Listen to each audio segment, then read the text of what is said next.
पूस की रात मुंशी प्रेमचंद की एक प्रसिद्ध यथार्थवादी कहानी है, जो एक गरीब किसान हल्कू और उसके वफादार कुत्ते जबरा की मार्मिक कहानी है। इसमें शोषण और ठंड के बावजूद खेत की रखवाली न कर पाने की लाचारी और एक मजदूर किसान की टूट चुकी मानसिकता को दर्शाया गया है। नमस्कार, अवंती बुक क्लब में सभी का स्वागत है। तो आइए शुरू करने हैं हमारी आज की कहानी पूस की रात। हल्कू ने आकर स्त्री से कहा, सहना आया है, लाओ, जो रुपए रखे हैं उसे दे दूं, किसी तरह गला तो छूटे। मुन्नी झाड़ू लगा रही थी। पीछे फिरकर बोली, 3 ही तो रुपए हैं, दे दोगे तो कमल कहाँ से आवेगा? माघ पूस की रात हार में कैसे कटेगी? उससे कह दो, फसल पर दे देंगे। अभी नहीं। हल्कू एक क्षण अनिश्चित दशा में खड़ा रहा। पूस सिर पर आ गया। कमल के बिना हार में रात को वह किसी तरह नहीं जा सकता। मगर सहना मानेगा नहीं, घुड़ किया जमावेगा, गालियां देगा। बला से जाड़ों में मरेंगे, बला तो सिर से टल जाएगी। ये सोचता हुआ वह अपना भारी भरकम डील लिए हुए, जो उसके नाम को झूठ सिद्ध करता था, स्त्री के समीप आ गया और खुशामद करके बोला, ला दे दे, गला तो छूटे। कमल के लिए कोई दूसरा उपाय सोचूंगा। मुन्नी उसके पास से दूर हट गई और आंखें तरेरती हुई बोली, कर चुके दूसरा उपाय। जरा सुनूं तो कौन सा उपाय करोगे? कोई खैरात दे देगा कमल? न जाने कितनी बाकी है, जो किसी तरह चुकने ही नहीं आती। मैं कहती हूँ, तुम क्यों नहीं खेती छोड़ देते? मरमर काम करो, उपज हो तो बाकी दे दो। चलो छुट्टी हुई, बाकी चुकाने के लिए ही तो हमारा जन्म हुआ है। पेट के लिए मजूरी करो, ऐसी खेती से बाज आए। मैं रुपए न दूंगी, न दूंगी। हल्कू उदास होकर बोला, तो क्या गाली खाऊं? मुन्नी ने तड़प कर कहा, गाली क्यों देगा, क्या उसका राज है?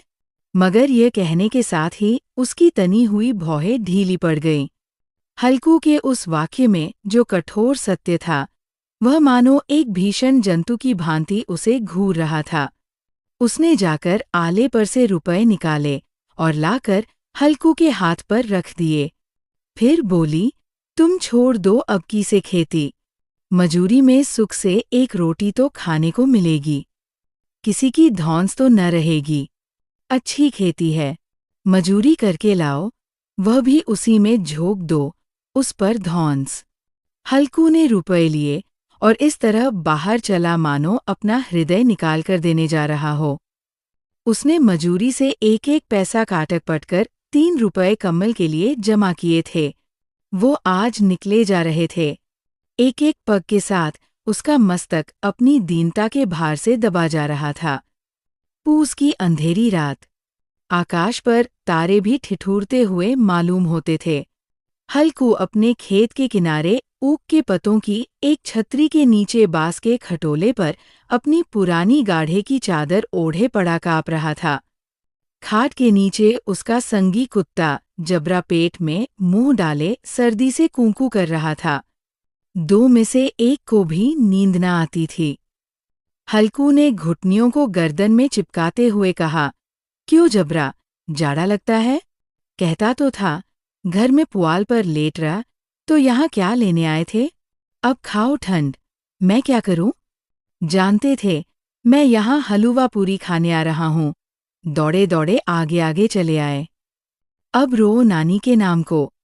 जबरा ने पड़े पड़े दुम हिलाई और अपनी कूंकू को दीर्घ बनाता हुआ एक बार जम्हाई लेकर चुप हो गया। उसकी श्वान बुद्धि ने शायद ताड़ लिया, स्वामी को मेरी कूंकू से नींद नहीं आ रही है। हल्कू ने हाथ निकालकर जबरा की ठंडी पीठ सहलाते हुए कहा, कल से मत आना मेरे साथ, नहीं तो ठंडे हो जाओगे। ये रांड पछुआ न जाने कहाँ से बर्फ लिए आ रही है। उठूं, फिर एक चिलम भरूं, किसी तरह रात तो कटे। 8 चिलम तो पी चुका। ये खेती का मजा है। और एक एक भगवान ऐसे पड़े हैं, जिनके पास जाड़ा जाए तो गर्मी से घबरा कर भागे। मोटे मोटे गद्दे, लिहाफ कम्बल। मजाल है, जाड़े का गुजर हो जाए। तकदीर की खूबी। मजूरी हम करें, मज़ा दूसरे लूटें। हल्कू उठा, गड्ढे में से जरा सी आग निकालकर चिलम भरी। जबरा भी उठ बैठा। हल्कू ने चिलम पीते हुए कहा, पिएगा चिलम, जाड़ा तो क्या जाता है, जरा मन बदल जाता है। जबरा ने उसके मुंह की ओर प्रेम से छलकती हुई आंखों से देखा। हल्कू, आज और जाड़ा खा ले, कल से मैं यहाँ पुआल बिछा दूंगा, उसी में घुसकर बैठना, तब जाड़ा न लगेगा। जबरा ने अपने पंजे उसकी घुटनियों पर रख दिए और उसके मुंह के पास अपना मुंह ले गया। हल्कू को उसकी गर्म सांस लगी। चिलम पीकर हल्कू फिर लेटा और निश्चय करके लेटा कि चाहे कुछ हो अब की सो जाऊंगा। पर एक ही क्षण में उसके हृदय में कंपन होने लगा। कभी इस करवट लेटता, कभी उस करवट, पर जाड़ा किसी पिशाच की भांति उसकी छाती को दबाए हुए था। जब किसी तरह न रहा गया तो उसने जबरा को धीरे से उठाया और उसक सिर को थपथपाकर उसे अपनी गोद में सुला लिया। कुत्ते की देह से जाने कैसी दुर्गंध आ रही थी, पर वह उसे अपनी गोद में चिपटाए हुए ऐसे सुख का अनुभव कर रहा था जो इधर महीनों से उसे न मिला था। जबरा शायद ये समझ रहा था कि स्वर्ग यही है, और हल्कू की पवित्र आत्मा में तो उस कुत्ते के प्रति घृणा की गंध तक न थी। अपने किसी अभिन्न मित्र या भाई को भी वह इतनी ही तत्परता से गले लगाता। वह अपनी दीनता से आहत न था, जिसने आज उसे इस दशा को पहुंचा दिया।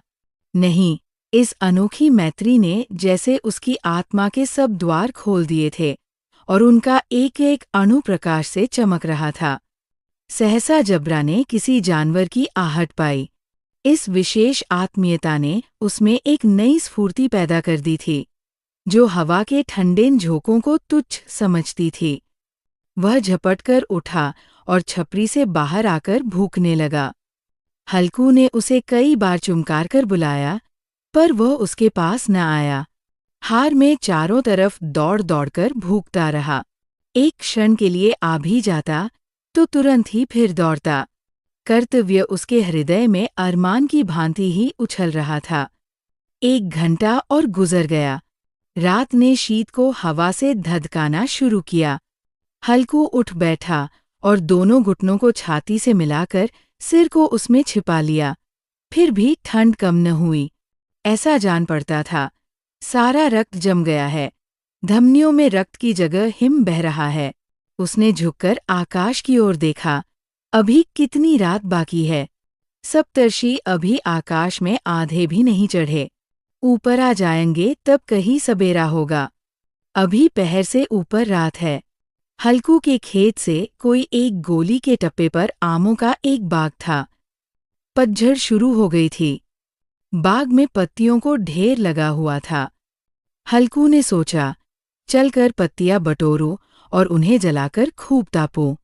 रात को कोई मुझे पत्तियां बटोरते देख तो समझे कोई भूत है। कौन जाने, कोई जानवर ही छिपा बैठा हो। मगर अब तो बैठे नहीं रहा जाता। उसने पास के अरहर के खेत में जाकर कई पौधे उखाड़ लिए और उनका एक झाड़ू बनाकर हाथ में सुलगता हुआ उपला लिए बगीचे की तरफ चला।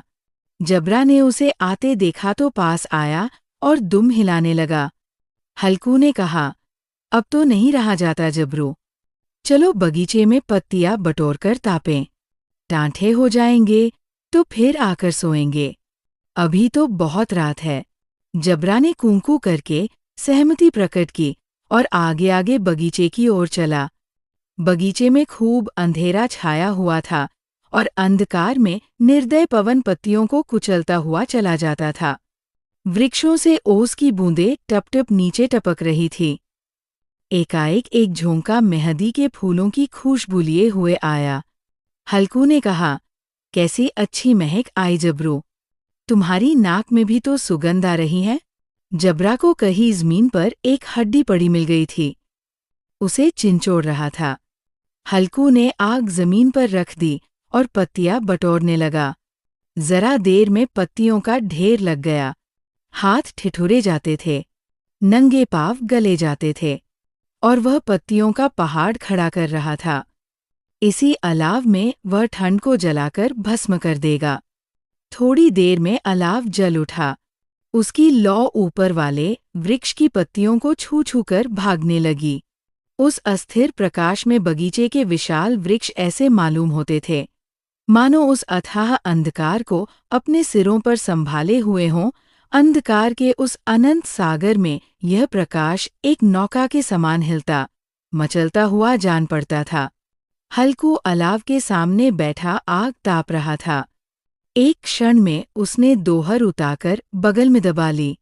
दोनों पाँव फैला दिए, मानो ठंड को ललकार रहा हो, तेरे जी में जो आए सोकर। ठंड की असीम शक्ति पर विजय पाकर वह विजयगर्व को हृदय में छिपा न सकता था। उसने जबरा से कहा, क्यों जब्बर, अब ठंड नहीं लग रही है? जब्बर ने कूंकू करके मानो कहा, अब क्या ठंड लगती ही रहेगी? पहले से ये उपाय न सूझा, नहीं इतनी ठंड क्यों खाते? जब्बर ने पूंछ हिलाई। अच्छा आओ, इस अलाव को कूदकर पार करें। देखें कौन निकल जाता है।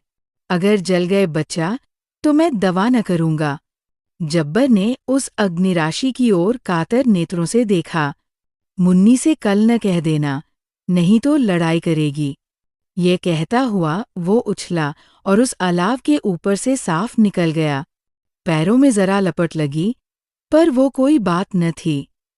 जबरा आग के गिर्द घूमकर उसके पास आ खड़ा हुआ। हल्कू ने कहा, चलो चलो, इसकी सही नहीं, ऊपर से कूद कर आओ। वह फिर कूदा और अलाव के इस पार आ गया। पत्तियां जल चुकी थी। बगीचे में फिर अंधेरा छा गया था। राख के नीचे कुछ कुछ आग बाकी थी, जो हवा का झोंका आ जाने पर जरा जाग उठती थी, पर एक क्षण में फिर आंखें बंद कर लेती थी। हल्कू ने फिर चादर ओढ़ ली और गर्म राख के पास बैठा हुआ एक गीत गुनगुनाने लगा। उसके बदन में गर्मी आ गई थी, पर ज्यों-ज्यों शीत बढ़ती जाती थी, उसे आलस्य दबाए लेता था। जबरा जोर से भूखकर खेत की ओर भागा। हल्कू को ऐसा मालूम हुआ कि जानवरों का एक झुंड खेत में आया है। शायद नीलगायों का झुंड था। उनके कूदने दौड़ने की आवाज़ें साफ कान में आ रही थी। फिर ऐसा मालूम हुआ कि खेत में चर रही हैं। उनके चबाने की आवाज़ चरचर सुनाई देने लगी। उसने दिल में कहा, नहीं, जबरा के होते कोई जानवर खेत में नहीं आ सकता। नोच ही डाले, मुझे भ्रम हो रहा है। कहा, अब तो कुछ नहीं सुनाई देता। मुझे भी कैसा धोखा हुआ। उसने जोर से आवाज़ लगाई, जबरा, जबरा। जबरा भूखता रहा, उसके पास न आया। फिर खेत के चरे जाने की आहट मिली। अब वह अपने को धोखा न दे सका। उसे अपनी जगह से हिलना जहर लग रहा था। कैसा दंदाया हुआ था। इस जाड़े पाले में खेत में जाना, जानवरों के पीछे दौड़ना असह्य जान पड़ा। वो अपनी जगह से न हिला। उसने जोर से आवाज़ लगाई, लिहो लिहो, लिहो। जबरा फिर भूख उठा। जानवर खेत चर रहे थे। फसल तैयार है। कैसी अच्छी खेती थी, पर ये दुष्ट जानवर उसका सर्वनाश किए डालते हैं। हल्कू पक्का इरादा करके उठा और 2-3 कदम चला, पर एकाएक हवा का ऐसा ठंडा, चुभने वाला, बिच्छू के डंक का सा झोंका लगा कि वह फिर बुझते हुए अलाव के पास आ बैठा और राख को कुरेदकर अपनी ठंडी देह को गरमाने लगा। जबरा अपना गला फाड़ डालता था। नीलगायें खेत का सफाया किए डालती थी और हल्कू गर्म राख के पास शांत बैठा हुआ था। अकर्मण्यता ने रस्सियों की भांति उसे चारों तरफ से जकड़ रखा था। उसी राख के पास गर्म जमीन पर वो चादर ओढ़ कर सो गया। सबेरे जब उसकी नींद खुली, तब चारों तरफ धूप फैल गई थी और मुन्नी कह रही थी, क्या आज सोते ही रहोगे? तुम यहाँ आकर रम गए और उधर सारा खेत चौपट हो गया। हल्कू ने उठकर कहा, क्या तू खेत से होकर आ रही है? मुन्नी बोली, हाँ, सारे खेत का सत्यानाश हो गया। भला ऐसा भी कोई सोता है? तुम्हारे यहाँ मड़ैया डालने से क्या हुआ? हल्कू ने बहाना किया, मैं मरते मरते बचा, तुझे अपने खेत की पड़ी है। पेट में ऐसा दर्द हुआ कि मैं ही जानता हूँ। दोनों फिर खेत के डाट पर आए। देखा, सारा खेत रौंदा पड़ा हुआ है और जबरा मड़िया के नीचे चित लेटा है, मानो प्राण ही न हो। दोनों खेत की दशा देख रहे थे। मुन्नी के मुख पर उदासी छाई थी, पर हल्कू प्रसन्न था। मुन्नी ने चिंतित होकर कहा, अब मजूरी करके मालगुजारी भरनी पड़ेगी। हल्कू ने प्रसन्न मुख से कहा, रात को ठंड में यहाँ सोना तो न पड़ेगा।